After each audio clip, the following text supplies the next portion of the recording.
The safety of our staff and our patients is paramount to us. We looked at ways in which we can, throughout the facility, mitigate any risk to our patients and to our staff. Lighting the way for Fairview's innovative changes, a new UV lighting system installed in patient and staff areas. It replaced the traditional lighting for a UV light, and it has a filtration system, so it circulates the air up through the filtration system, and then it zaps any virus or bacteria, fungi, that type of thing with the UV light, and then it makes less contact surfaces covered with any potential pathogens such as COVID. Fairview also invested in a UV cabinet to help keep staff surgical masks safer and extend the amount of time they can be in service. So we were able to take our masks and put them into the UV cabinets and zap them for 15 minutes, and then it killed any potential viruses that were on the mask. And this was only for surgical masks, it wasn't for the N95s.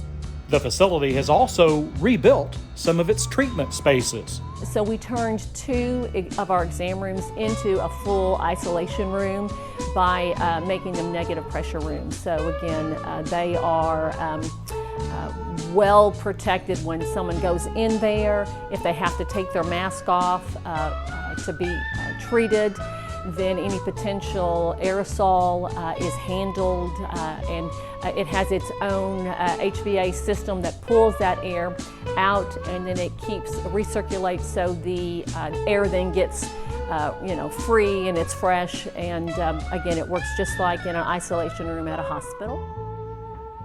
These ultra high-tech, modern innovations have been coupled with more conventional strategies in an effort to create the safest environment possible for everyone who enters the campus. Looking at our staff scheduling, how people enter our building, so we made some changes. We had sick people coming in the front door to go immediately into the sick clinic. Well people were then instructed to go into some of our side entrance, the barrier shields for a receptionist, providing that one extra layer of barrier between them and a patient checking in. Also to, and again, just enforcing the wearing of masks. We believe in them, and for the sake of this interview, we are socially distanced, so I'm able to take my mask off. But again, everybody throughout the building, from patients, they're screened, and they understand the necessity for wearing the mask, and we hold them accountable, and we hold our staff accountable. So in the end, and again, what we're hoping is that everybody can stay COVID-free to the best, as best as we can. With the Kentucky Primary Care Association, I'm Doug Hogan.